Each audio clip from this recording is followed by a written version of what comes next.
Mr. Holden, Mr. Brown.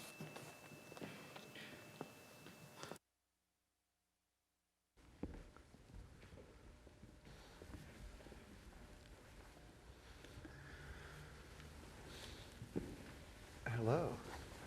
Hello, Owsley. Nice to see you, Patrick.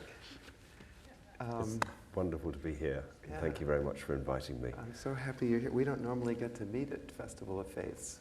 No, but I have a long connection with you and your family, and for me, the theme of this year's event, Sacred Earth, Sacred Self, is particularly relevant to the discussion that we're about to have, because I think all my working life I've been wanting to try to understand the connection between my existence in the world and my work in the world with a sense of the sacred and of higher purpose, if that's not too grand a thing to say. And the fact that we could have 3 minutes silence before this exchange, and also before that, Gerardo's guided meditation, is a wonderful preparation for a discussion around a question. So I'm very happy to be here. Thank you for inviting me. Well, thank you for coming, and hello to everyone in our audience.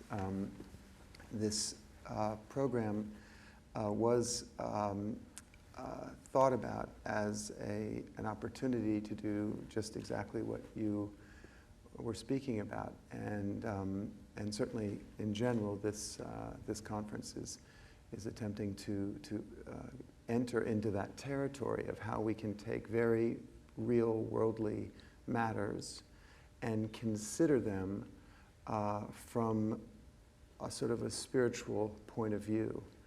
And I know that in speaking about today's session with you, we both kind of realized that may not be so typical of conversations around sustainable agriculture. No, it's wonderfully untypical, but timely. Because I think the context, the external context of this discussion has changed in a number of different ways. And one way in which it needs to change is that discussions of this kind need to be more public. Mm-hmm. Because until now it's almost been something you didn't talk about. Mm-hmm.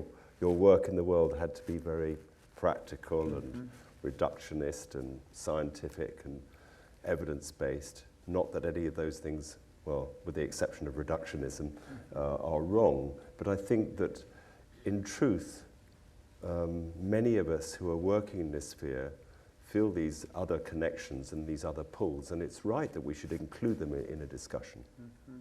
And I think, again, for our audience's benefit, we could share with them that is very much how this idea for today's program was born. We realized that our sort of more public conversations, which we've been connected to each other in very public forums for a number of years now, in a certain sense, were different from our private conversations. Because in our private conversations, we would discuss matters of spirituality and how that related to our worldly motivations with practical matters. But then back in the world, those discussions were almost kept separate. So today's conversation is our best attempt to enter this space that you've just described. And I'm guessing, since you've had some time to think about this, you might have a few things that you might want to maybe just sort of get off your chest. I mean, this is your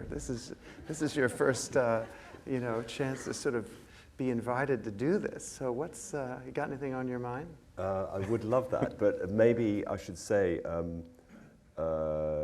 if I unload a few thoughts, but you feel the need to intervene, or indeed, I mean, everyone here should feel the same, but I would like to share a few thoughts, maybe to frame the subsequent exchange between ourselves and everyone here.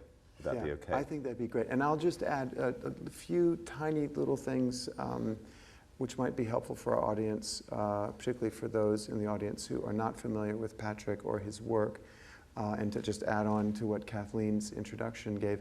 Patrick is for sure, by all accounts, in the deepest conversations going on in this world today on the subject of agriculture. His particular orientation is what I guess you could call the side of sort of progressive and sustainable agriculture, and that's sort of how you're known.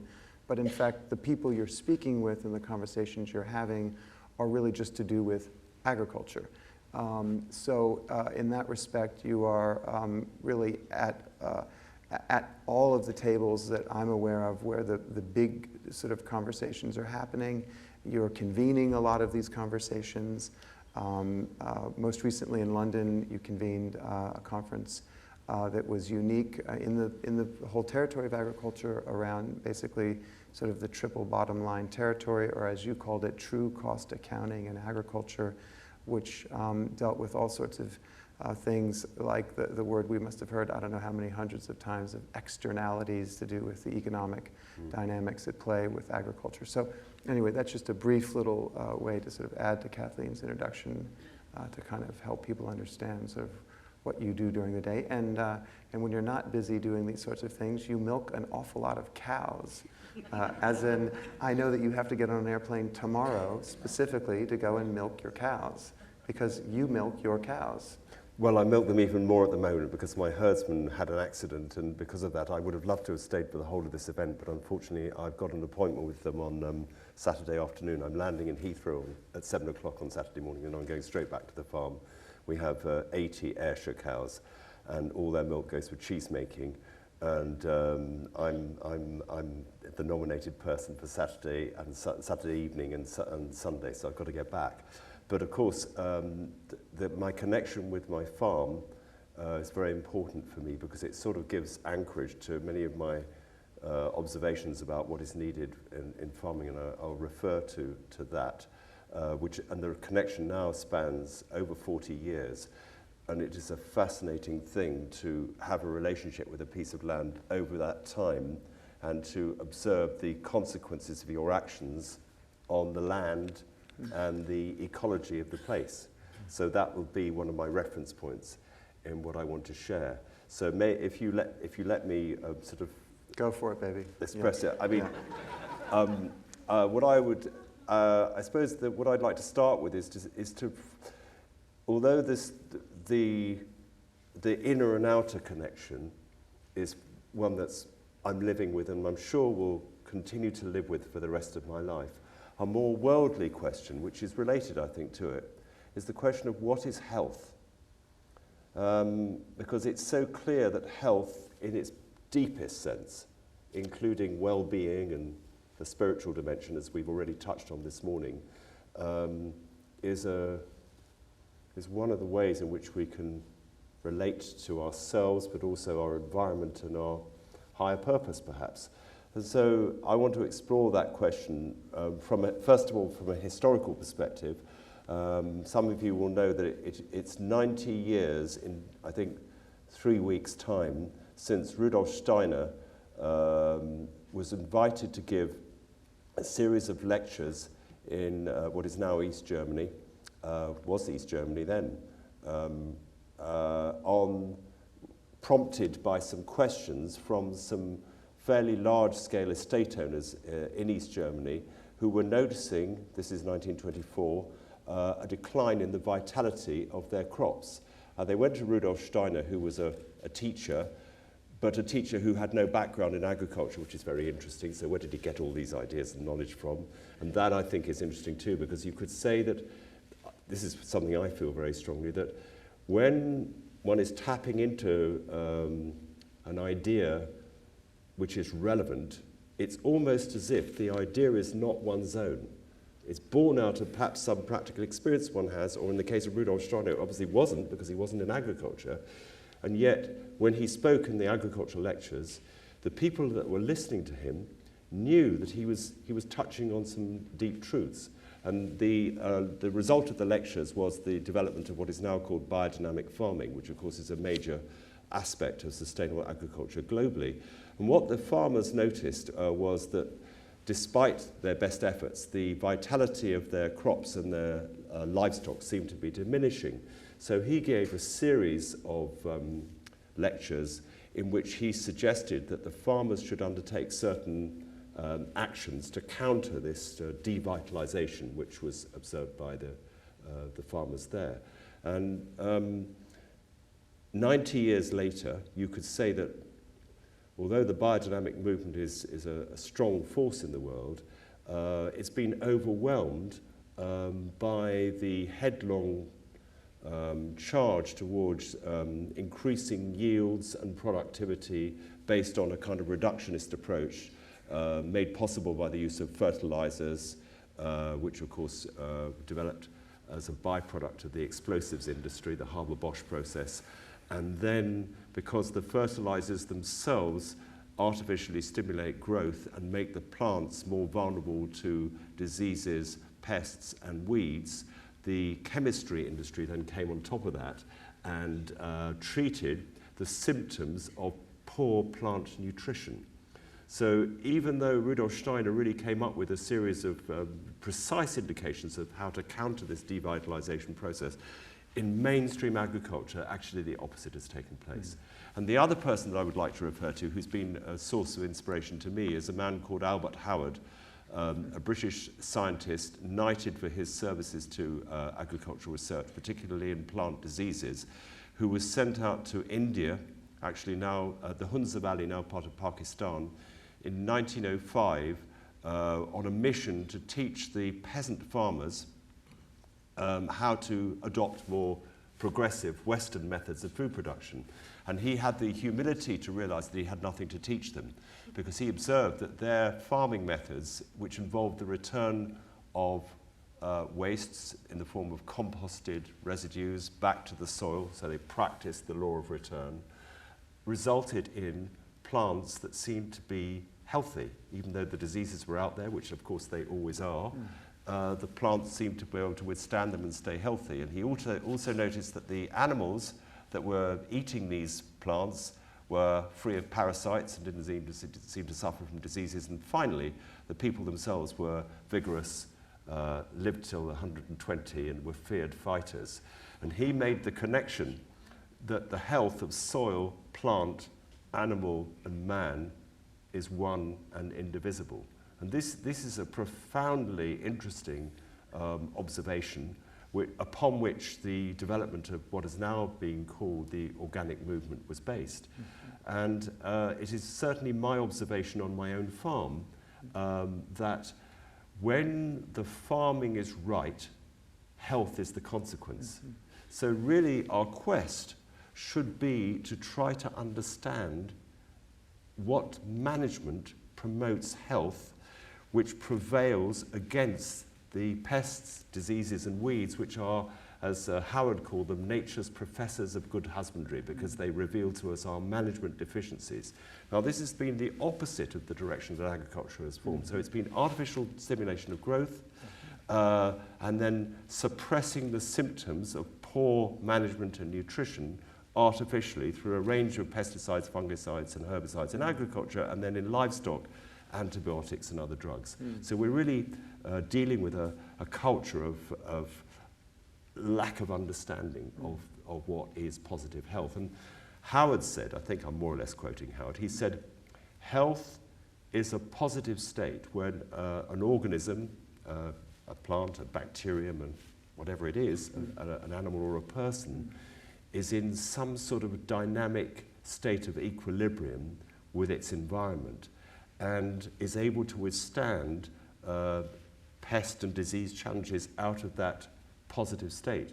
And I think he might have added spiritual health as well, because I think all these things are connected. And the other thing I wanted to share as sort of opening thoughts in relation, direct relation to that, is some insights that I've reached just over the last year or so in relation to soil. Because although I could quote intellectually that soil health was fundamental to the future of civilizations, and I'd read Howard and I'd understood what Steiner had said, it was slightly, as we've just been exploring in our meditation, in the head. And a couple of things have happened to me in the last few years which have caused me to sort of understand the importance of soil in a different way. And one of them was a remark made by David Wilson, the farm manager at Prince Charles's farm at Highgrove, who said that somebody told him that we should understand that the soil is like the stomach of the plant. But what he meant by that, which I didn't quite get at the time, was that plants don't have a stomach, obviously, but in a way, the soil is their stomach because they spend a significant amount of their metabolic energy exuding sap into the root zone, which nourishes a symbiotic community of bacteria and fungi which perform the role of digesting organic matter, which the plant can't do on its own, upon which the plant depends to get its nutrition. So plants nourish themselves through this incredible symbiotic relationship with soil, bacteria and fungi. And then I heard a woman who's head of public health in Iowa, in Des Moines, at a conference a couple of years ago, speak about the human biome. And the human biome, she said, was about how we, all human beings, coexist with many, many microorganisms which collectively outnumber the sum of cells in our bodies and constitute between 5 and 10% of our body weight. And she said that although we have a very negative attitude towards bacteria, actually they're crucial in maintaining our health. And we, just like the plant, nourish ourselves with the food that we eat and depend on this symbiotic community of bacteria, mainly in our stomach, but as she put it rather well, in various other orifices of our body as well, for our nutrition. And she gave an example of some work that she'd been doing recently where they're having major problems of untreatable diarrhea in the state of Iowa, which is not responding to the strongest antibiotics. And sorry that this is slightly yucky, but she described how they've now found that by doing fecal implants through enemas between spouses, they are getting an 80% cure rate for this untreatable diarrhea. Now, I heard her speak and the penny dropped. I suddenly realized that, of course, I can relate to the soil through an understanding of my own stomach. It's very, very intimate. And that if you think about that, you think about the biology of the ecosystem of a human being as being like a sort of metaphor for our understanding of our relationship with the wider world. And this idea of ecology, which starts with me, and then extends to perhaps my garden, if I'm a gardener, or then maybe to the farm, and then the wider ecosystem, including the food ecosystem, of which we are all part, but has now become globalized. If we can understand the small, then we can already have the capacity to understand the large. So for me, even though I've been, quote, an expert in soil and soil sustainability for 40 years, I now have realized that I'm only just at the beginning of a new chapter of understanding about soil, which has come from this insight which related to the soil as the stomach of the plant and my own stomach, illuminated by this talk that I heard in Des Moines. And now I'm going around my farm in a completely new way because, as I said, I've got 40 years of experience of farming, and I can see that the yields on our farm are growing and that sort of thing. But I can now see that if I see myself as a steward of the biology of the soil on my farm, I have the capacity to help improve its state of vitality and nutrition by nourishing it with composted animal manures or maybe fresh animal manures, by structuring it, by making sure I don't compact it with machinery at the wrong time, and then by grazing it holistically. I'm starting to adopt the savoury, holistic, mob grazing, whatever you want to call it, management scheme system with my cows this year. I reckon I can take my productivity to another level on the farm, even though the yields have been going up steadily since we've been there. And this relates to a question which I think Wendell was asked last night about, they were both asked actually about, how do they see their own, how do they describe it? They said their holdings were slightly marginal or something like. Well, my farm's relatively marginal. It's 780 feet up to on a Welsh hill with a lot of rain.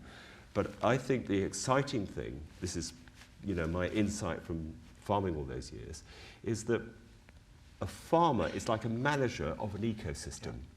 And it's not that we can do things which are outside the laws of nature, which in a way will always prevail, as Wendell was saying last night, But if we really have good insights into how these laws work in the ecology of the small, then we can play a role in increasing our capacity to nourish ourselves and the planet's population and keep those systems in harmony with nature.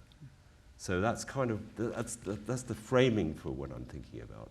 And just one more thing, antibiotics. I work with a colleague called Richard Young, who's one of the world's leading experts in the misuse of antibiotics in livestock systems.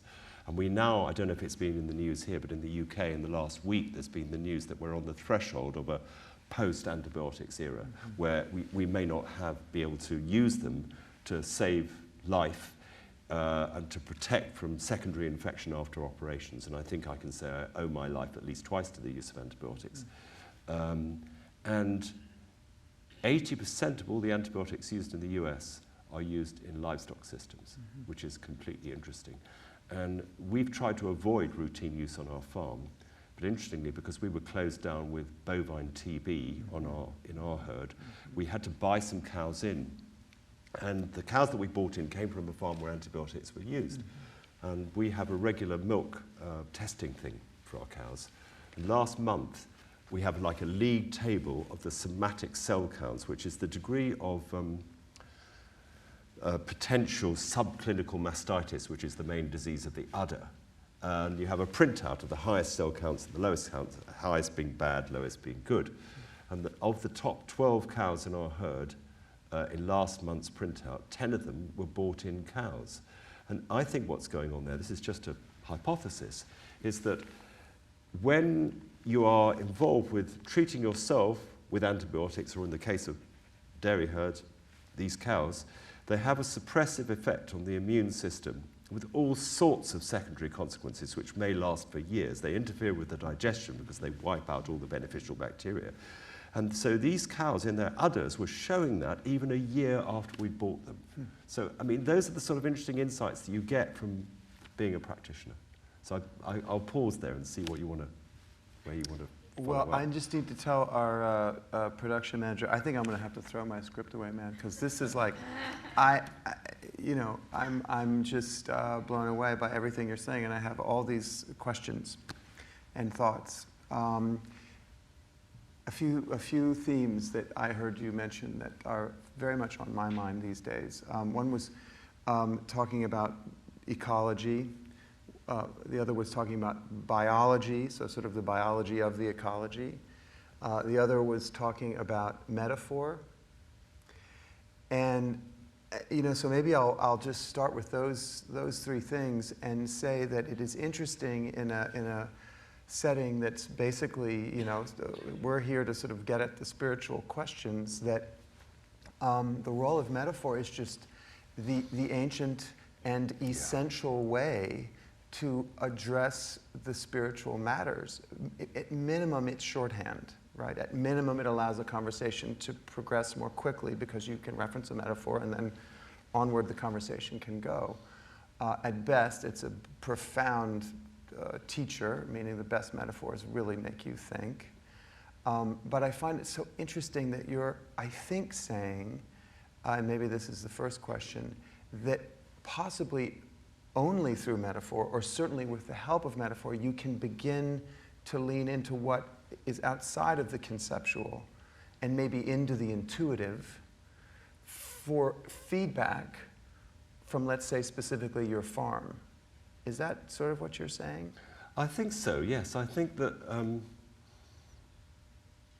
let's say we're moving away from an age of reductionism into a new era where we understand that everything is connected, everything is working systemically, which makes it very hard for scientists to work because they're used to measuring the difference between 2 or 3 things, and they hate, a research program which has many different parameters. And yet, in real life, that's how things are.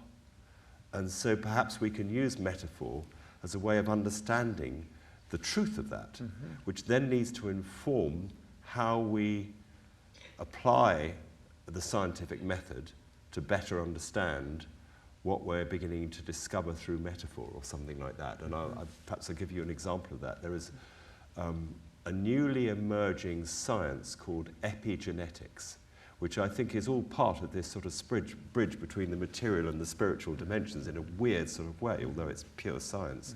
And this is about how, again, related to the principle of health, all organisms have an interactive relationship with our environment during our lifetimes at a cellular level.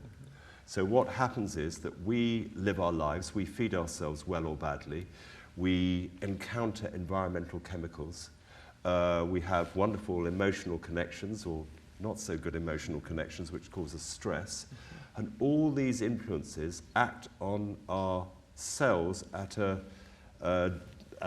gene expression level, and the hormone function of the cells, which switch off on and off genes through reactions in the endocrine system, this is all science just on the fringe of my understanding now, then affect our subsequent health.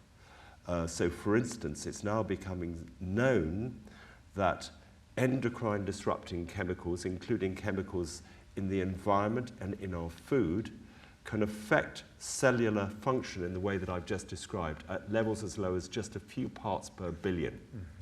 And these will predispose to diseases like cancer.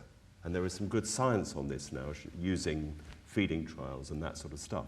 But the great thing about epigenetics is that this response during our lifetimes is not mutation, it's subtler than that, and it's reversible.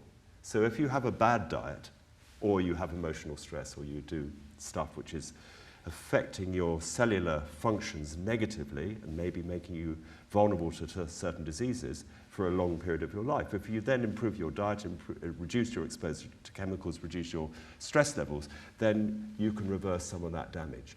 And also, I'm told that this epigenetic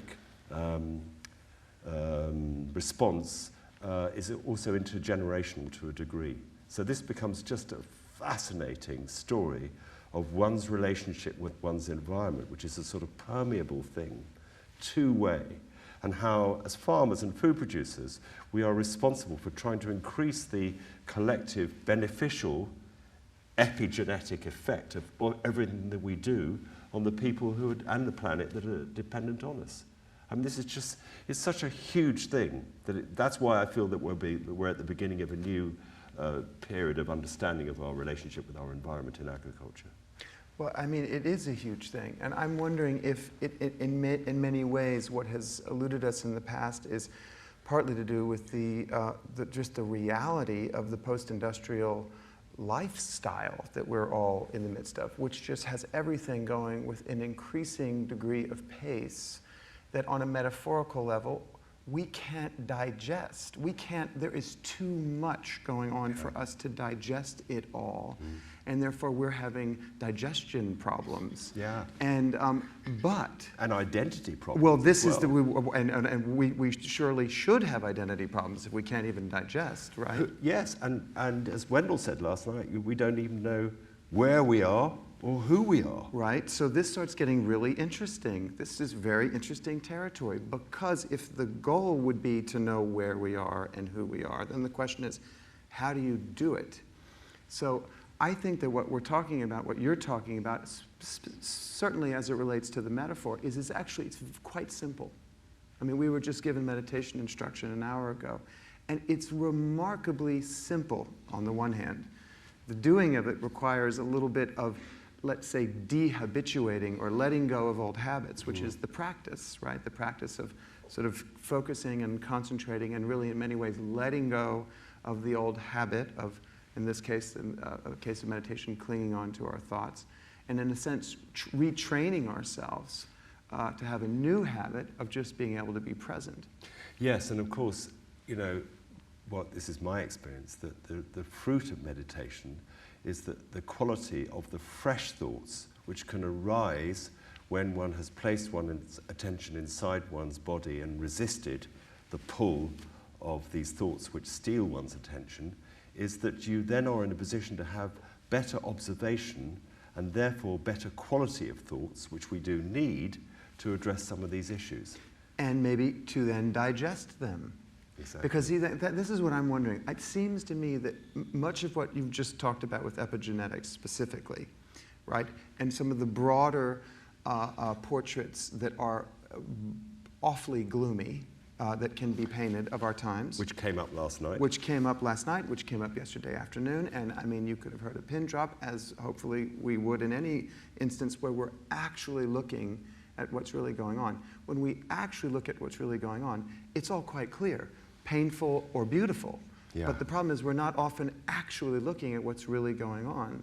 And so, for example, you know, when you think about the metaphor part of, let's say, referencing a healthy farm, as that might relate to a healthy body, it's the same thing. It absolutely is. That's the crucial thing. You put bad stuff into the soil, you're going to get bad stuff coming out of the soil. You put bad stuff in your body, you're going to get bad stuff coming out of your body.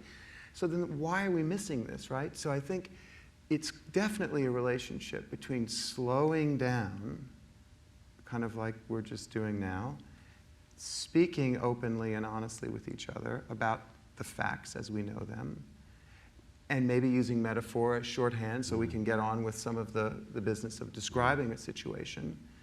And then I think we're in a position to make all kinds of marvelous decisions, all in the name of health and wellness. And to quote Michael Abelman, a man that's been at this festival before, a friend of both of ours, he said, and actually doing it, the doing of all of that, the slowing down, the looking, you know, the growing the good garden so you get the good food, taking care of your body so you feel better. All of that, the action, the doing it part is paved with pleasure. Yes, and or maybe it should be, but there's still a question behind what you say, which was raised by the woman last night, which is that mindful of the fact that there are these apocalyptic warnings out there, that we're on the edge of an ecological catastrophe, and mindful that we may, as was said by both speakers last night, not be in a position to do anything other than just get on with the simple tasks of the day, because it would be hubristic to think that just a few people by some dramatic action can avert these massive things which are threatening us.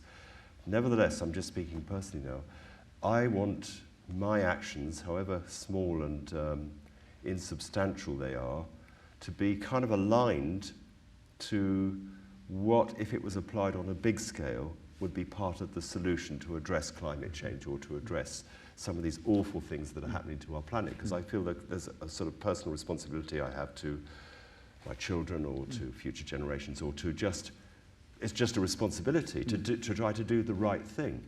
So the question arises, even though we have to accept, we take the action we take, the results are in God's hands, not in our hands anyway.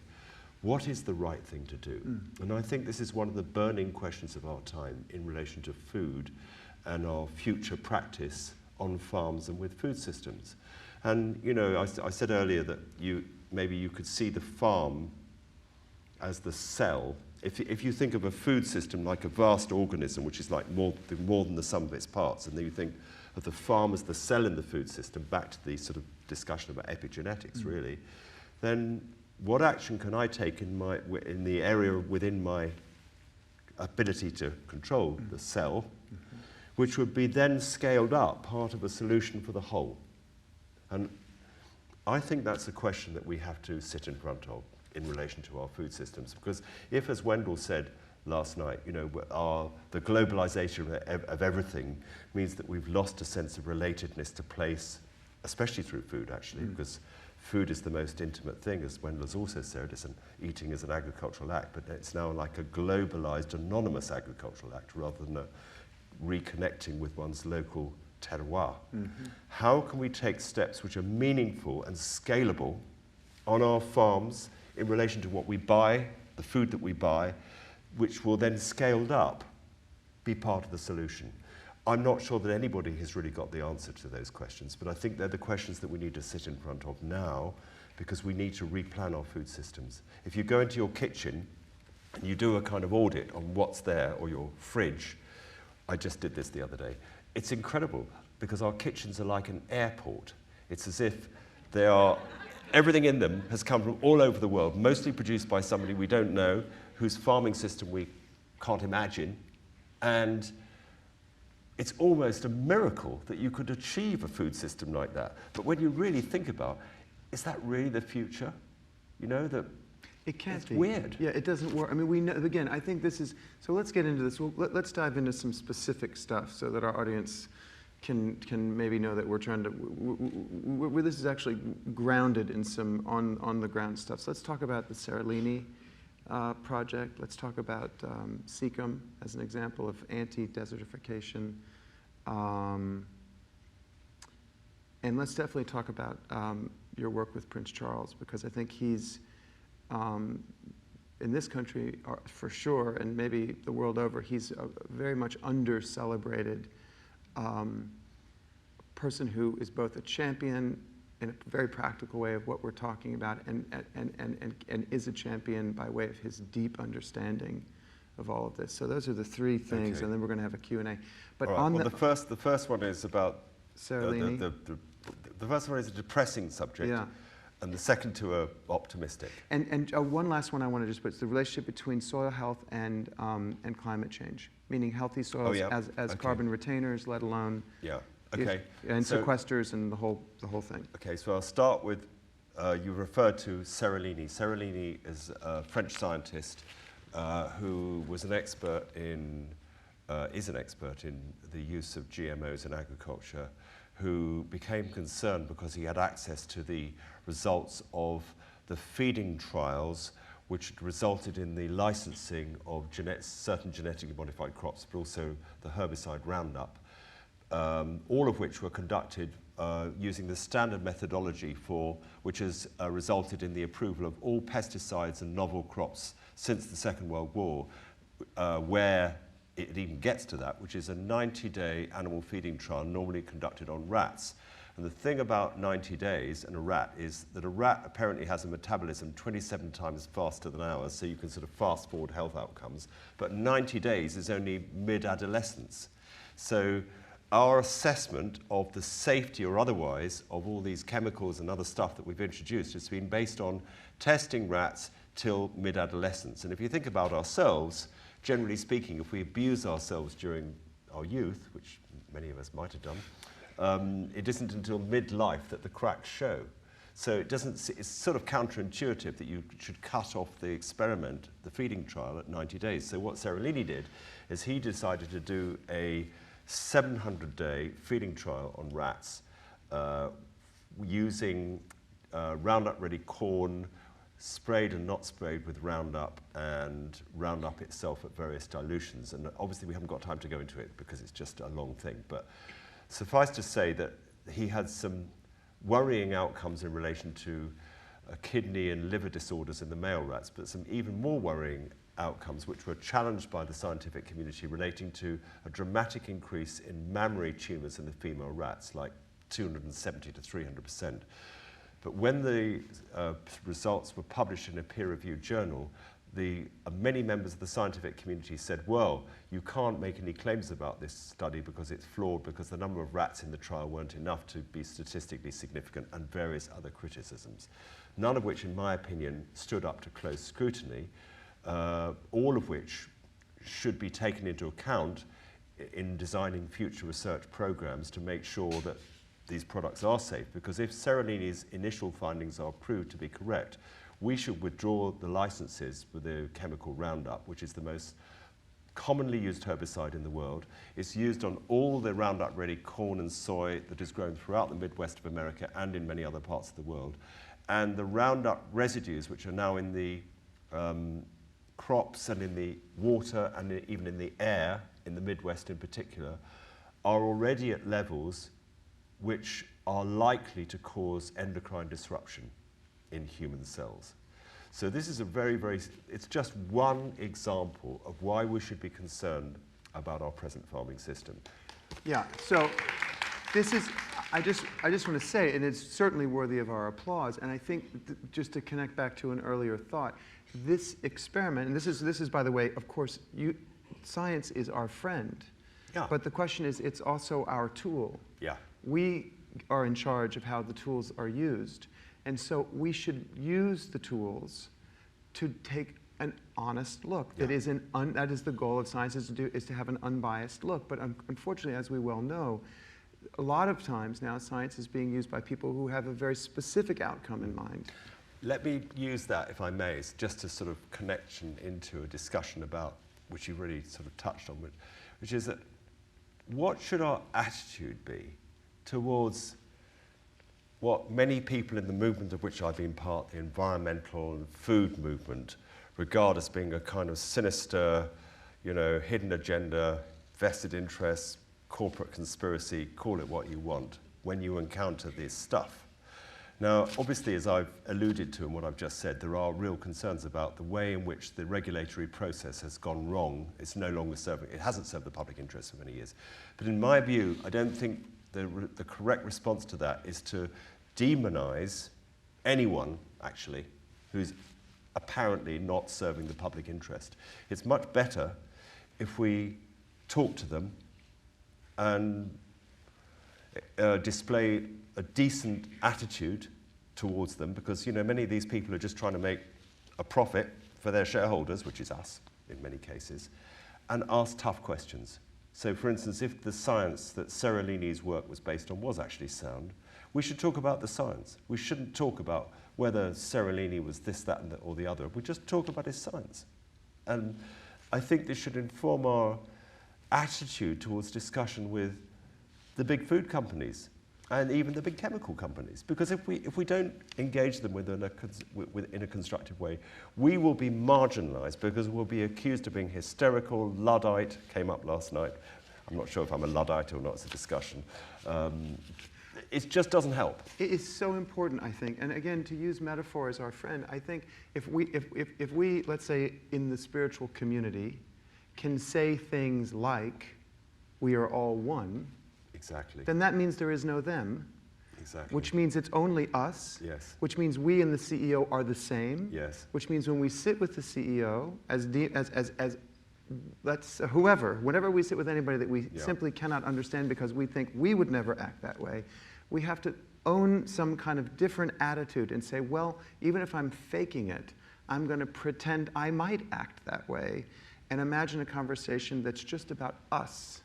There was an amazing man that spoke in the fall at we had a small conference here in the fall in Louisville, part of the festival, who's been an environmentalist his whole life and was now working on this Keystone Pipeline issue in a big way. And he said, I've decided there is no enemy anymore. So I spent my whole life fighting against an enemy, and it hasn't got me anywhere. Or if there is an enemy. That's the point. It's in me. Yeah. And it's also, I think, connected with, again, this is touched on in the meditation this morning, it's my attitude towards suffering and difficulty. Because when I think, speaking personally, where I have an enormous temptation to feel poor me when something bad happens. But in fact, when something difficult happens, this is an opportunity. Because if my attitude can be right and I can embrace this and recognize that, as my teacher says, that when it rains, the pavements are wet. That's what he was said, that's what he answered when he was asked what he taught. We have to face that in the world there are many difficult things, and what is in question is our attitude towards them. And I'll say, as it relates to something that was very powerful for me, to sit and do long meditation, it's hard. It's hard to look at your mind, and your mind does crazy things and takes you on these crazy tangents, and it takes guts and courage, actually, to sit and look at your mind. But along the way, the attitude that was so helpful for me was this thing of friendliness towards your mind. Meaning just to bring the atmosphere of friendliness. Even compassion towards your negative thoughts. That's right. Or, in this town we always talk about hospitality. It's this idea of let's be hospitable to our minds. Let's be hospitable to each other. Let's create that open sense that allows conversations that can really, go somewhere to occur. Let me return to the second of your four questions. I've got the one that I'll touch on next just very briefly is the soil carbon thing. Yeah. Because just back to nitrogen fertilizer, the use of nitrogen fertilizer in agriculture, which is probably now 95% of all the arable crops in the world have, maybe not 95% because there's still smallholder agriculture, which actually is remarkably sustainable in many cases. But in developed countries, nitrogen has removed the need for farmers to build soil fertility. The result of which, after 50 or 60 years, is there's been a dramatic decline in the soil carbon bank.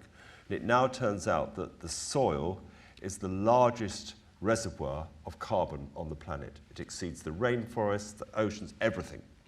And it is the only area where, if we changed our farming practices on a large scale, we could actually re-lock up some of the CO2 that's currently in the atmosphere back in the soil.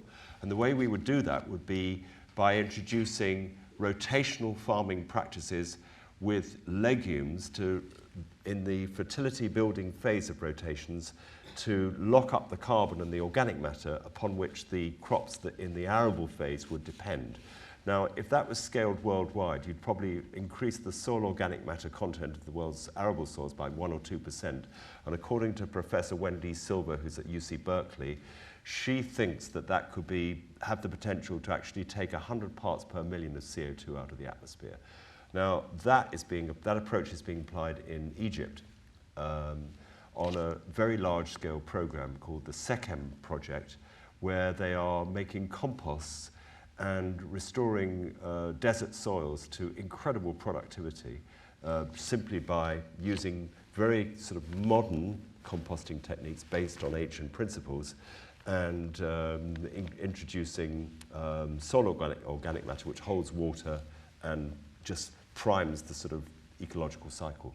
So there's great hope, I think, that we can, through applying some of this knowledge, we can bring about these changes at scale. Yeah, I want to call out a little bit more the SECHEM project, which I've been to myself, thanks to you, and seen with my own eyes.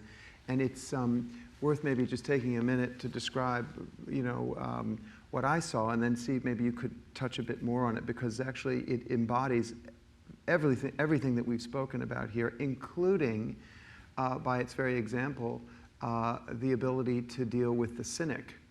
And specific to Africa, as we well know, and specific to GMO, that's the battleground, really. I mean, certainly the Americas are wildly important, as is the rest of the world, but Africa is really where the Gates Foundation is focusing virtually all of its attention as it relates to agriculture, and it is really a defining question of this discussion is really which way will Africa go?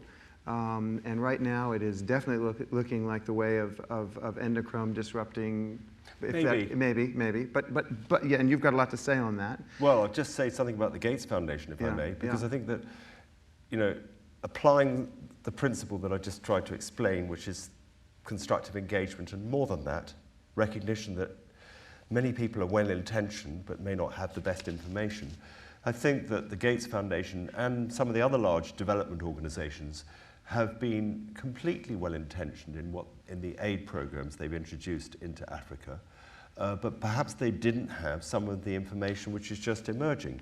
So one of the things that I've been involved with in the last 2 or 3 years is I've got to know a man called Sam Dryden, who's a Kentuckian, and actually grew up on a small farm.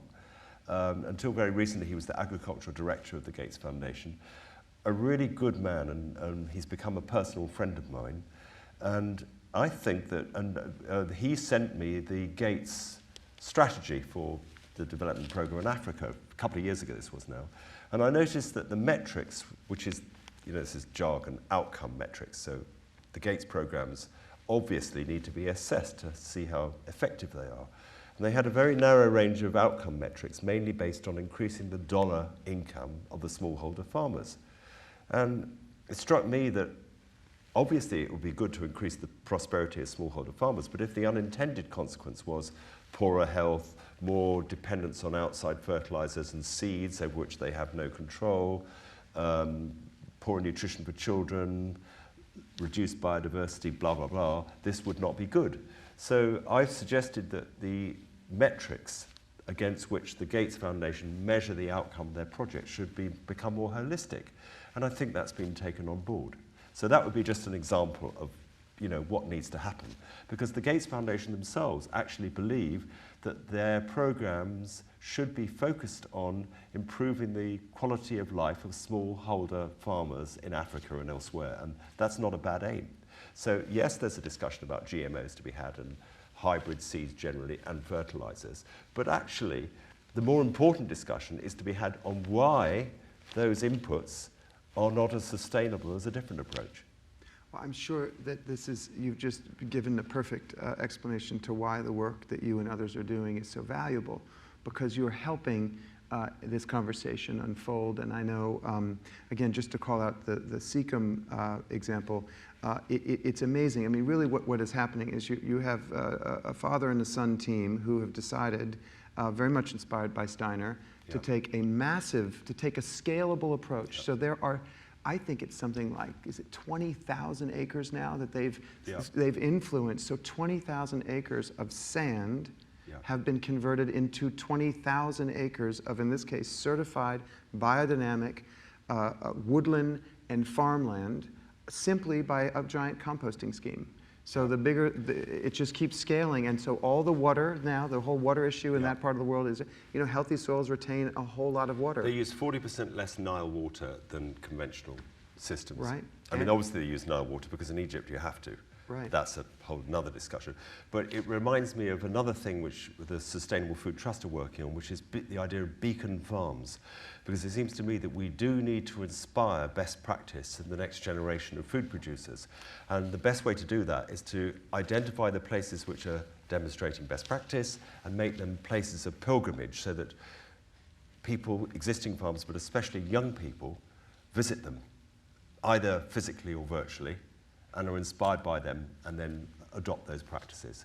And this idea of having a global network of beacon farms, which are places of inspiration and education, rather than going to college. I'm not anti-college, but I think practitioners have been left out in all this discussion. This is a powerful idea. Yeah, and as you can tell, we're aiming to paint a picture of hope. And that is, I think certainly what motivates you every day is all that can happen in the face of these great challenges. That you're very optimistic, actually. I would say, is that true? I think. I mean, the truth is we don't know what's going to happen, and all we can do is to try to serve in the best way we can through our practical efforts in life, with perhaps a higher purpose, mindful of a possible higher purpose, and then the results are not in our hands. But I think if enough people are aligned in this, there's no limit to what could be done, and we simply don't know what's going to happen next. But it seems to me that this idea of service, to try to do the right thing, it's striving really, isn't it? It's what one needs to, what one's strivings are in life, and those strivings are in the right direction, and they're against some of the bad stuff that we're all worried about now. I love that idea of service. It's an amazing and, of course, very basic human would-be goal. But I think it's maybe worth, before we open up our discussion to our audience and Jonathan, We wanted to talk about Prince Charles. I think you're one of your colleagues in service. I think he has certainly impressed me as someone who wants to serve and takes that very seriously, maybe more seriously than people realize. And he's brought a very sophisticated mind in a serious way to a serious problem and tried to make plain and simple his sort of orientation around the subject of service. And maybe you could speak a little bit about your work with him. Well, I agree with everything you just said. I think he's been, especially funnily enough, by the British press, very unfairly attacked, because from my experience and my connection with him, which goes back to the early 80s, he's an extraordinary man. I mean, he's a visionary, he's an artist, he's intuitive, and he seems to have an uncanny ability to identify issues way before most people do, and has the courage to, apply his principles, say, in relation to his farming on the farm at Highgrove, and be proved right, and be prepared to weather the criticism in the meantime. And I think he is a man who's completely dedicated to stewardship and service. It's his whole life, and in a way, I know you could say, well, the phrase noblesse oblige comes to mind. He's been given much, but in a way, his life is not his own because he's dedicated it to doing what he can in the time available to be a positive influence. And I think the world is so lucky to have a man in his position who knows that it's his destiny in a way to follow the course he's been born into, but at the same time, he's dedicating his life to this purpose that we've just been discussing. And you could say that he's the most traveled human being on the planet, who's seen more than he has. And out of what he's witnessed, he's desperately concerned that we need to change our way of thinking about things. And I think his book, Harmony, is a very good way, a good exposition of that. I mean, lastly, before we come, and I know it's our moment now, but I just thought it'd be worth mentioning, he was your co-host and co-sponsor of the True Cost Accounting Conference that was held in London, and hosted us that were able to attend at his house, and certainly, lifted up the efforts of the conference through his video presentation. I mean, which, by the way, yeah, along with all the keynotes, is available to watch on our website. Good point. Yes, so, yeah. With the same production Exactly. director that is streaming our conference here, Doug Beechwood. We did a fantastic job. Fantastic, Doug. And it's on Sustainable Food Trust. Our website, and it's easy to find. Yeah. Do you want to just speak for a second about sort of a couple of key words, true cost accounting and externalities? Okay. But I'll try to use no jargon. Yeah.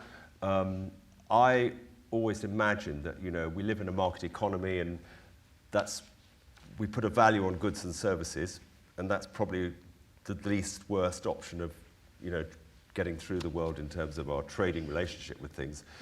And I probably still think that, but what I didn't realize, especially back in the 80s when we were developing the organic standards, was that the economics of our present food systems are totally distorted because we don't put a price on the damaging consequences of the industrial system. So just take an example, nitrogen fertilizer.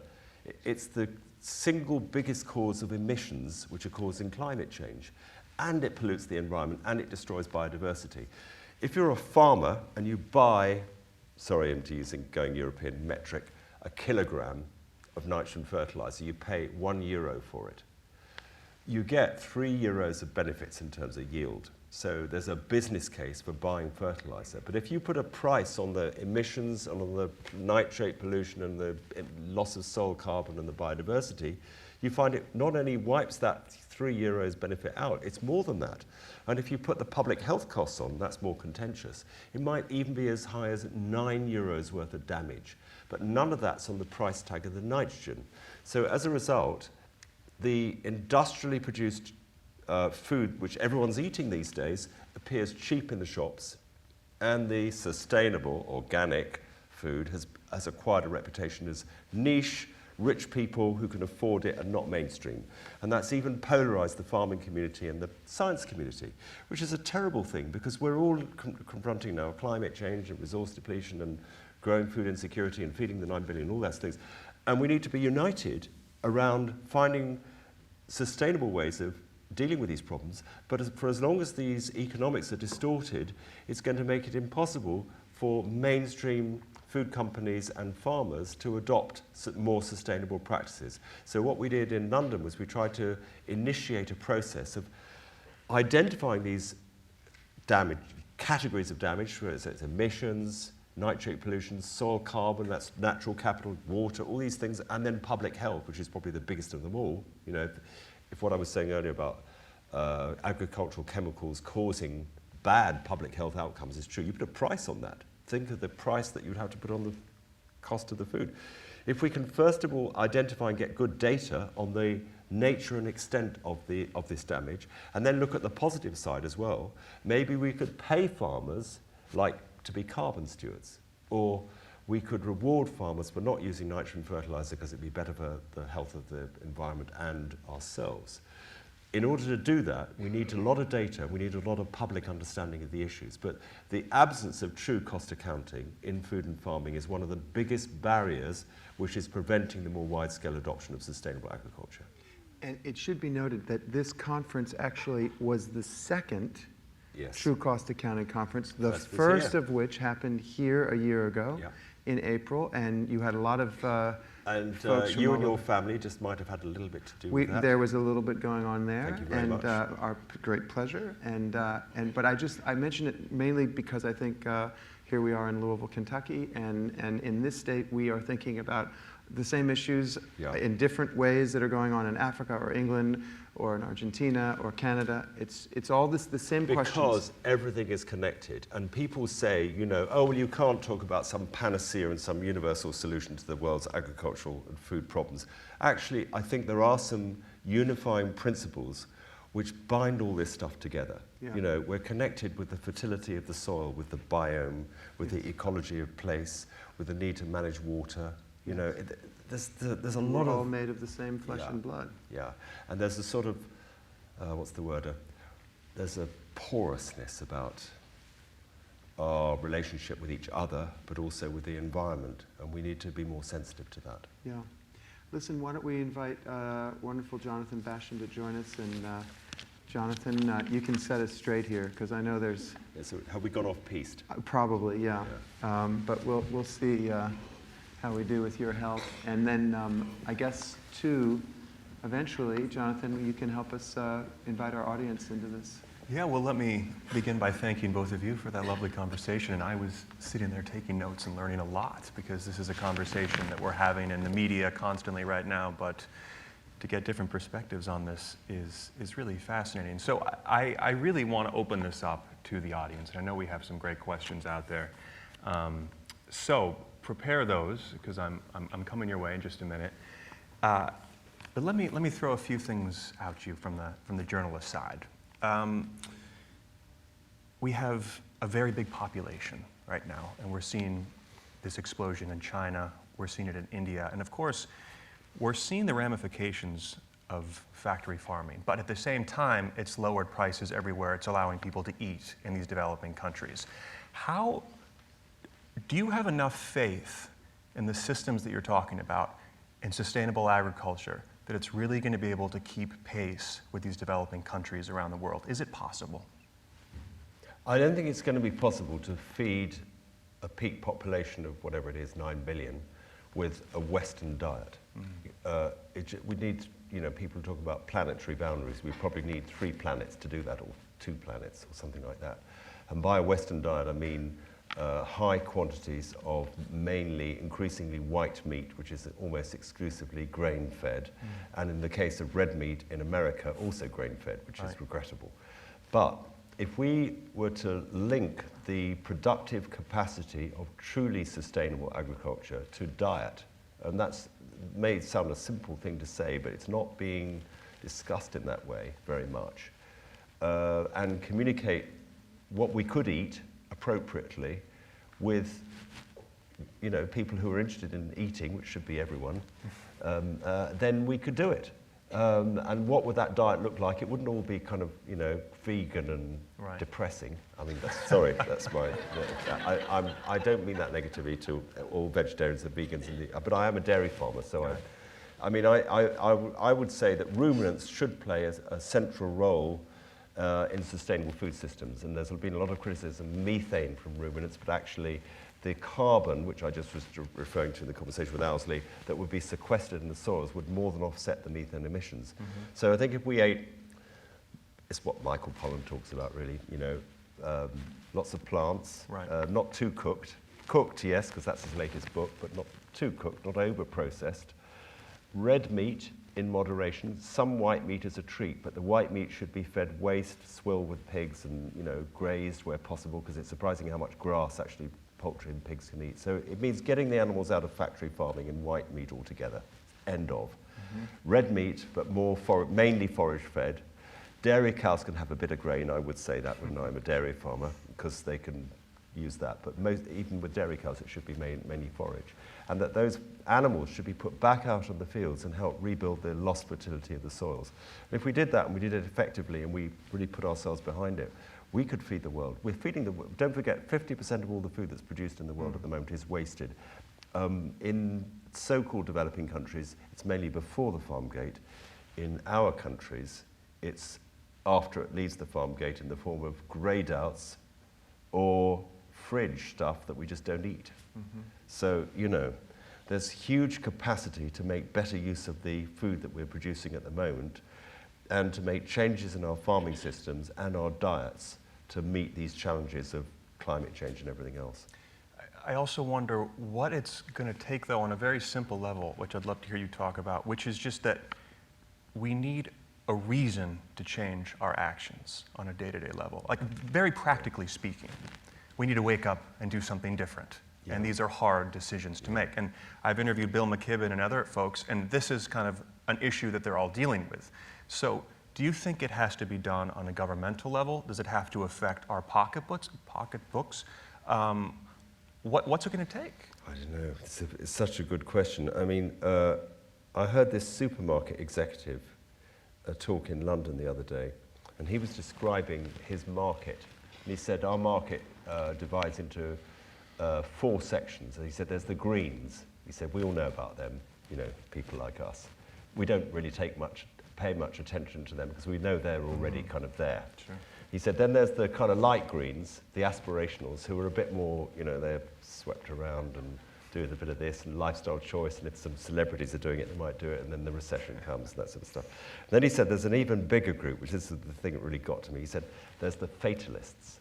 And these are the people that know that climate change is a reality, know we're on a collision course with, you know, an ecological disaster, but don't think that their individual actions will count, or even if they do, they're more concerned with maintaining their, you know, lifestyle, and they're just carrying on being fatalistic about it. And then he said there's the last section who are, you'll never change at all, so we don't pay much attention to those anyway. So I think the great question of our time is, how can we, without having a terrible ecological breakdown, which might be the shock that will, you know, precipitate action, might it be possible to mobilize sufficient informed public opinion to bring about the changes that are needed? Because politicians will not lead until they feel the heat. And I'm sure you've heard this discussion before. Probably Bill McKibben was one of the people. But apparently President Obama had some of the food movement leaders at the White House, and they said to him, why aren't you doing more to support the food movement? And he said, what food movement? I don't feel it, I don't see it. Show me the food movement. And meaning, which I think is completely fair, that if he doesn't feel the pressure from people who want change to our food systems, then the corporate lobby will always be will remain the bigger force. So even though the Obamas, as we know, eat good food at the White House, I've even picked spinach with Sam Cass for the president's supper. Right. I don't think he knew that. In the organic garden at the White House. He never talks about this stuff, or not much. She does a bit, but he doesn't, because he doesn't think it'll play with the public. So I think your question is on the money. So it shouldn't be my, you know, I mean, it should be all our question. How could we make this a mainstream debate? Yeah. Well, let me look to the audience here. I mean, we could continue this for hours, but Over here. Right here in front. Thank you. I appreciate the conversation as well. And well, maybe just to pick up where on Jonathan's question about how we can get people to change our behavior and what might work. So maybe a bit of a conversation about that. And let me frame the question this way. Meditation and mindfulness is quite popular now. And I teach a class in it. And it's interesting. I've been asking people, well, why are you taking meditation? And for the last year and a half or so, one of the reasons many people give is because my doctor recommended it. It's very interesting, the power that the medical profession has and can sway people's opinions, or their behavior as well. So they do something, as Owsley said, it takes a lot of courage and gumption to do, and they actually apply themselves because their doctor recommended it. So my question is, could you say something about the medical profession and the health industry role in this? Because it seems like they have persuasive power over so many people, individuals as well, when we go to our own physician. And do you know of much work in that area where the medical profession is stepping up and saying, we're concerned about health and well-being, But you can't be a healthy human being if the planet becomes toxic. So can you say something about that? I'm sure maybe Owsley wants to say something as well, but I think that is possibly the most hopeful area where change might happen. Because although apparently I'm sure it's true in America as well as in the UK, that doctors have virtually no training in nutrition at all. So this idea that nutrition and health are linked is hardly even on their curriculum. They are now, the medical profession and the health industry is realizing that they are facing a public health catastrophe of such proportions that it's going to bankrupt our health systems, health treatment systems. So if those problems could be shown to be directly linked with bad farming practice and poor nutrition, then not only psychologically, because people really want to take action personally to improve their own personal health, but also financially. If it could be shown that if you change the farming systems, you'd have a reduction in costs of health treatment, then that might be good political leverage. So I would think that it's probably in the front line. And talking about, true cost accounting, if we could say, for instance, I don't know what the total health treatment, I think in the UK it's like 100 billion, probably more than that now. If we could say, if you changed farming practice, the savings to the National Health Service would be 20 billion. Mm-hmm. I mean, that's serious leverage, isn't it? So I think health is critical. And I'll just add, the thing about the true cost accounting that in a way links to the medical stuff is this sort of quantifiability. To be able to quantify stuff obviously does sway people's opinions.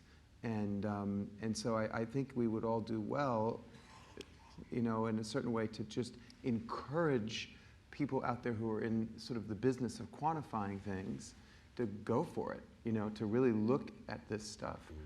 And give us some feedback, whatever it is we need to know. Oh, all right. Hi, Patrick and Owsley. Thanks for having us today. I just had a question and an observation. The question is, did you say that Seralini is conducting or has planned a follow-up study that would be powered for statistical significance? And the observation is, it's striking that in the pharmaceutical industry, most companies are required to spend over $1 billion for a new chemical entity that might reach maybe as low as 100,000 people. But in the case of GMOs, which affects a large percentage of the human population, the threshold for research and understanding is so low. And there doesn't seem to be any impetus to really encourage the type of research that Seralini is conducting right now, and why. And I think I understand why, but it's just amazing that that's the case. It is incredible, really, that when you look at the research and development budgets of pharmaceutical companies, or indeed the pesticide companies, this very, very small amount of millions that it would take to properly replicate the Seralini study. Well, when I say properly replicate, to make sure that a further study was done which was completely free of any possible criticisms, although probably there'd still be criticisms. I don't know how many $1 million or euros that would be, but it wouldn't be that many millions, and it's in the public interest that should be done.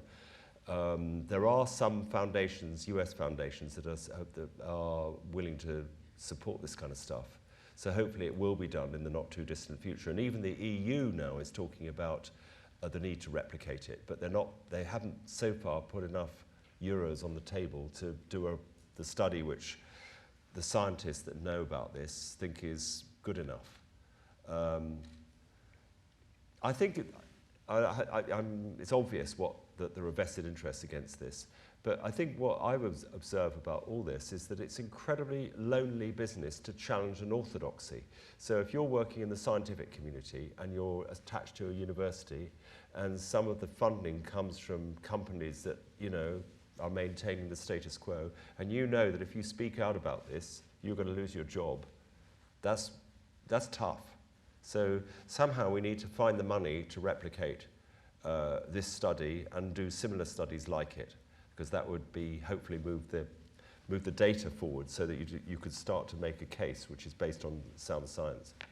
I mean, it may be worth just mentioning that when this study was brought to the public's attention after the results had been found, you know, something happened. I mean, do you want to just talk a little bit so people can understand? I mean, sort of about that part of the whole thing. Do you mean about how negative it was, or? Yeah.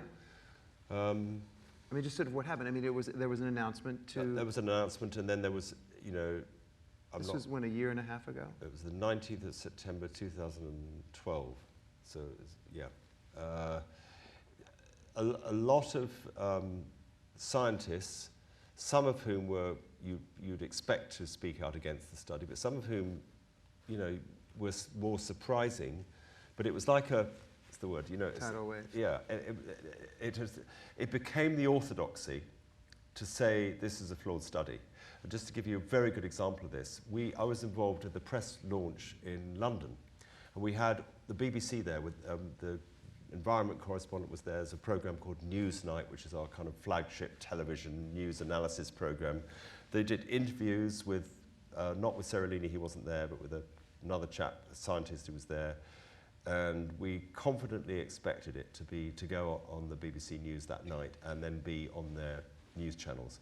But some decisions were taken at a senior editorial level not to run the interviews. And so you could say that single decision probably had a significant influence on what the kind of mood music was about this study. And yet, you know, I know because I've obviously probed and found out where the decisions were made and that kind of stuff. And it's all about crowd stuff. You know, the editors, there was all this sex scandal going on with Jimmy Savile, and the BBC they're very risk averse in editorial positions in the BBC, and they were thinking, well, you know, there's a lot of orthodox scientists who are saying this is a flawed study. It looks a bit, you know, risky to say this stuff because obviously if it's true, it's very scary, and we might be accused of being inflammatory. So they just were cautious, and I think that's how orthodoxies are maintained. People are frightened of challenging orthodoxies. Very interesting. Thank you so much. Mr. Holden, thank you so much for coming and sharing your experiences with such lucidity. It's really inspiring to hear you reflect upon such a complicated issue with such clarity and such an intellect of the heart, and I appreciated that. I have a question, and I wanted to move the conversation a little bit from the consumer standpoint to the producer standpoint.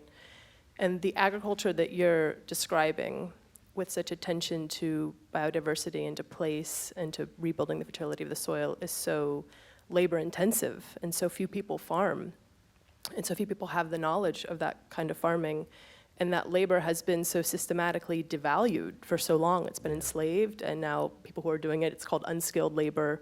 And so, and even in kind of the trajectory of development, it's what you're liberated from when you become developed as a country, as a community.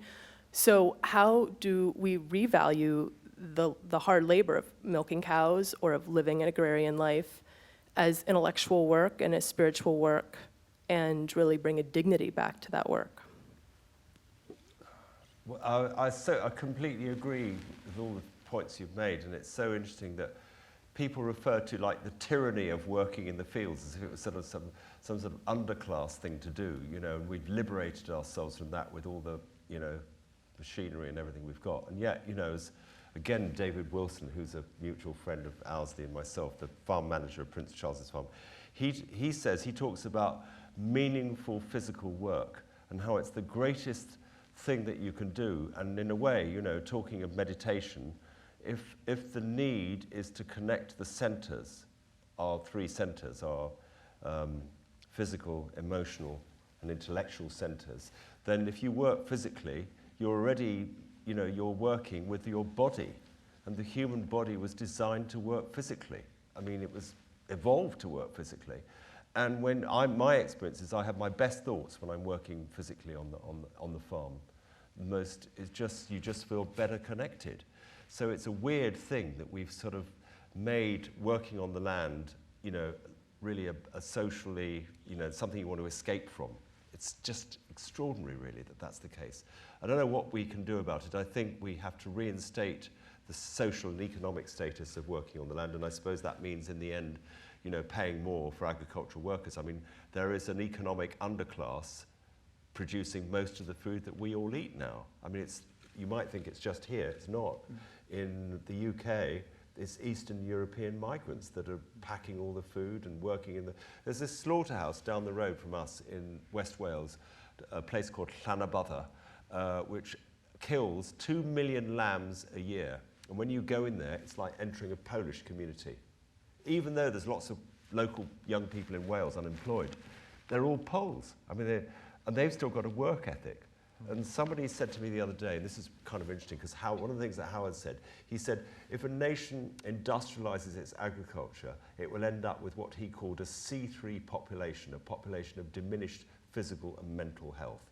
And somebody said from one of the Eastern European migrant countries the other day, it was a woman who I was talking in London at an event, and she was from Georgia or somewhere like that, and she came up to me after and she said, you know, everybody gets what you're talking about where I come from, because we still all work on the land, and no one wants to work here.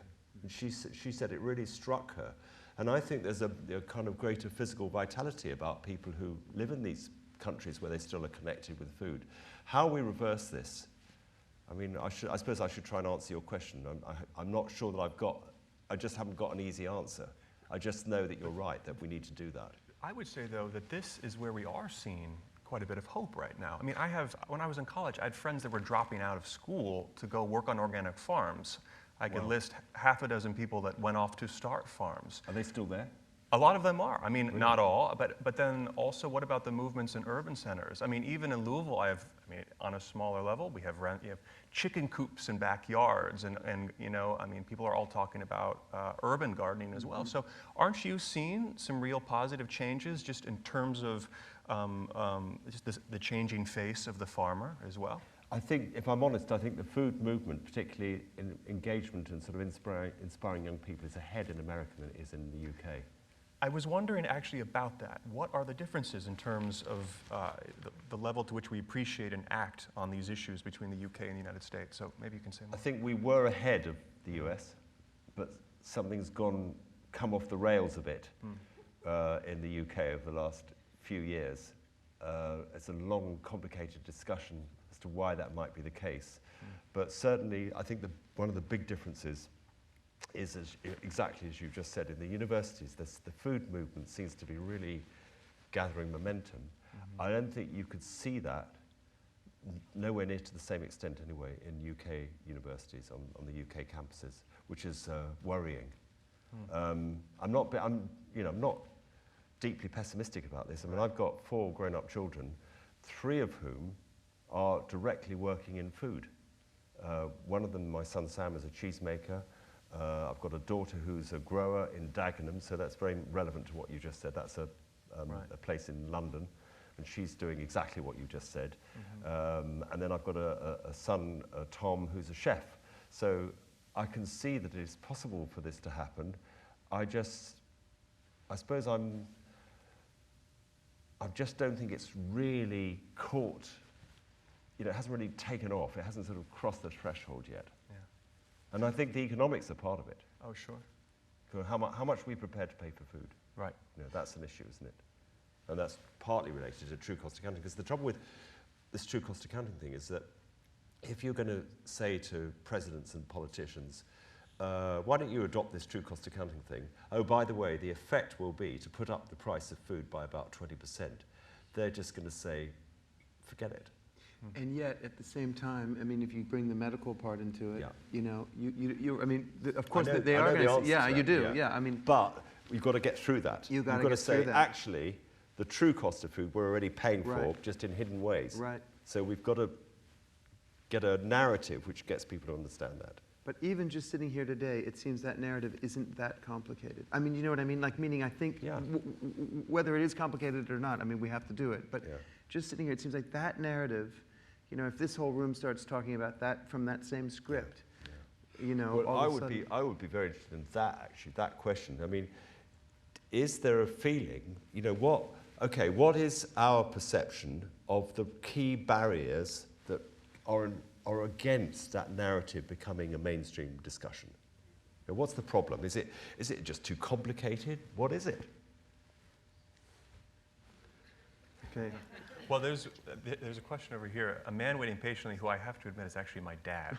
And I should say I have the hardest task on Saturday of interviewing him. And so, anyway, go ahead, Dad.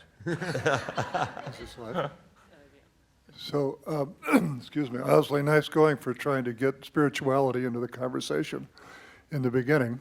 And I'd like to see if we can bring it back there a little bit. It seems like the hardest thing that we can to do is to connect the dots between what we call spirituality and these issues. Because we get lost in the detail of the economics and, you know, all the other issues, which are absolutely critically important, but somehow we don't connect the dots back to our spiritual sense of meaning, of purpose, who we are, why we're here, and connecting ourselves on a deeper level to life, in all of its many forms. So I wanted to see what your experience has been now working with the major religions, for example. Along with the medical profession, religion has been one of the greatest behavioral modifier institutions in human culture. What's your experience working with religious organizations, and also what's your experience been working with young folks who are now, you know, especially millennials and Gen Xers who are increasingly spiritual but not religious, spiritually independent, spiritually unconnected to major organizations, but in these issues of the environment and agriculture, they're espousing the same values that we did in our generation when we used the word spiritual. So it seems like we're in a unique time when spiritual value and the needs of the earth are coming together in a very poignant way. And so I'd like to push you now back to that, back to the spiritual element, both on a personal level for you and what you're seeing in terms of working with the world's religions and now with the youth or with the younger generations.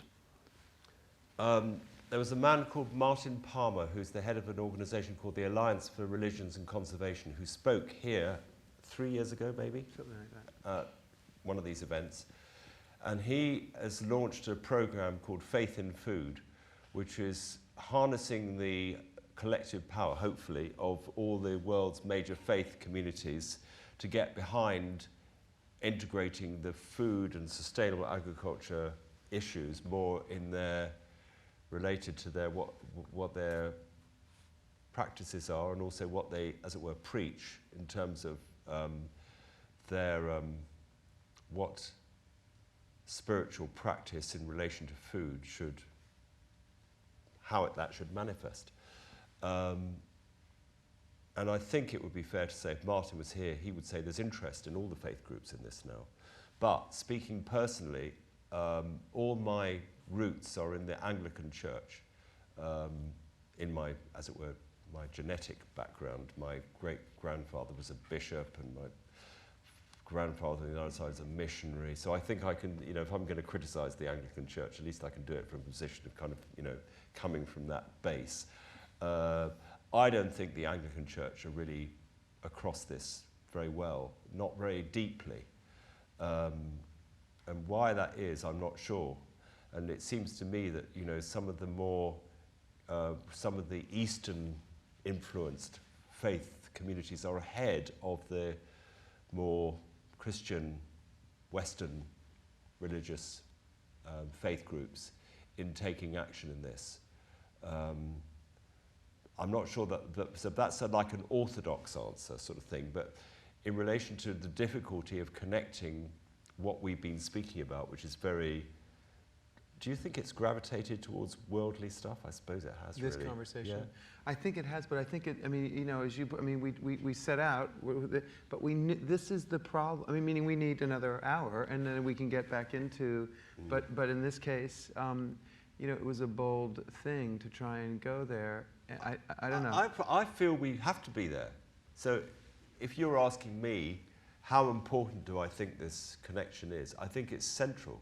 And I don't think that, you know, unless one is making an inner effort, whatever the pathway is, whatever the particular line of spiritual work one is pursuing is, to make a regular appointment to try to make a connection with a deeper connection. The language is difficult. Then I don't think one's actions in the world will have any weight or any long-term outcomes. And I think that and if the conversation just goes back into the head and it becomes intellectual, it won't have any weight or any substance in its delivery. So I totally agree with your question, which, if your question is, how can we make this bridge, both more in how we discuss these things, but also how can we make sure that the faith groups take it on more seriously? And I just would add, I don't know, Fred, if you think this is true, but I think it's to do with making it a practice, meaning defining what practice is and include in it the subject matter that we're talking about in this session. So meaning that it becomes part of a defined practice. I mean, the same way Gerardo was saying that a meditation practice is definable. It has a recipe, it has a goal in mind. Yeah. It could all be very practical, but very definable. Yeah, and I mean, who mentioned grace last night? Oh, well, Hamza also talked about the whole thing of intention into food, that PG Somebody said, tips. Also Gary Snyder. Gary said we should practice grace. Well, if you think about, education in schools, when I was heading up the Soil Association, we ran a big program called Food for Life, which is about improving the quality of food and its sourcing, sustainability, etc., and linking it to the curriculum. But actually, what about the spiritual dimension? The children should have a moment of silence and mindfulness before they eat, and that's become unfashionable. So I think, those things are important. Yeah. I know Carol has got a question. What are you going to say to all this, Carol? Watch out, everybody. I'd like to make an observation and then make a suggestion about a metaphorical change that I think we need. The observation is, and I also think we'll connect the spiritual and the physical in a way that's helpful. You've already done it through talking about health, because health and holy are actually very closely related words with a common origin. The metaphor that is driving the world today is the one invented by John Stuart Mill over 150 years ago, Homo economicus. The economic man is at the center of our entire globalized economic system. And it strips away everything about the human being except choices made in the marketplace and quantifying that by monetary measures. So I'd like to suggest what we need is to pick up on what you've been talking about on health and instead put at the center Homo salutaris, the healthy human. Because when you talk about what is a healthy human, you have to have healthy relationships with other human beings, with a community, family, ecosystem, spiritual, all of that. It starts adding things in instead of stripping it away. So that's just my suggestion. And one other thing, in terms of the demonizing temptation, which I have had about industrial agriculture, it helps me a lot to read Doris Kearns Goodwin's book about the home front in World War II, because she shows very clearly that our current form of industrialized agriculture was created, or at least accelerated immensely, in order to fight World War II. All the best reasons in the world. You don't have any labor, so you can't have labor-intensive stuff. You don't care about energy costs. You're trying to maximize production. You don't worry about nitrogen. We're still fighting World War II. Can we stop fighting World War II? Yeah. Thanks.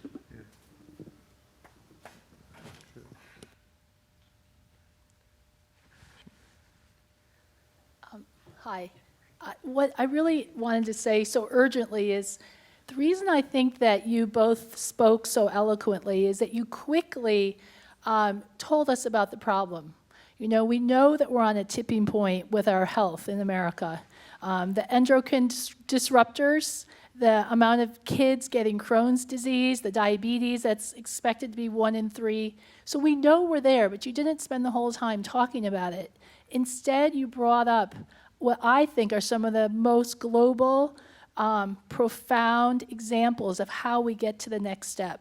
And I think that the farm that you talked about in Egypt, Sikhem, and talk about this spirituality, and I do believe it's on your website. If everybody has 20 minutes, you should definitely look at this, because the way they work, not only are they farming, but they answer the question that young person asked last night. How do you go from the spiritual, leave the home, go to work, come back and be spiritual again? And I think that the way they evolve their week, they show that. They gather in a circle, they talk about their accomplishments, and it's all done because they're biodynamics, so they're anthroposophists, which means man and spirit. And they're attempting spirituality through every action. So I would like to hear you just talk about that. And my final thing was, what happened to Transition Town? A couple years ago, we were moving towards this profoundly sustainable community building with Rob Hopkins, who I believe lives near you in London.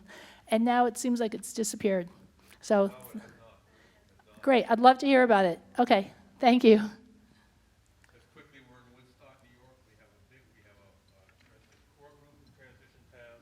We've just gotten composting down through the town board. We're trying to get restaurants to composting.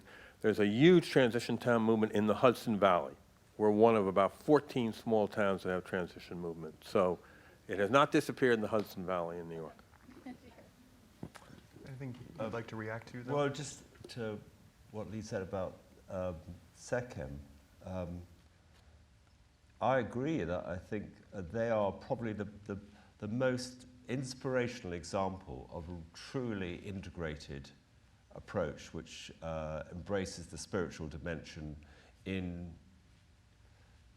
the whole way in which the project operates. And it is incredible to visit it. And I agree that Helmi Abeleish is the man who spoke at our London conference, and it's well worth. He was one of the most inspirational speakers, I think, so it would be well worth visiting that. Maybe it gives rise to a question, which I can't answer, but I think it's a critical question, is what would this, if we agree with your point that, we have to embrace this, we have to take this deeper, without making it look as if it's like a sort of thing that only a slight minority, sectish sort of thing, because if it has to be sort of repatriated, this holistic and integrated approach towards spiritual practice in life. How can we do that in relation to food? And what are the best examples of ways we can take that steps? I mean, all I can say is that I've already said it's what drives. In the end, it's the most central. It's a key element of what I believe in deeply, and I've not spoken about this very much until quite recently. But now I can see that something's changed for me, so I feel it's right to speak about it now. So yeah. Now, what was your last point, Lee? I've forgotten what it was now.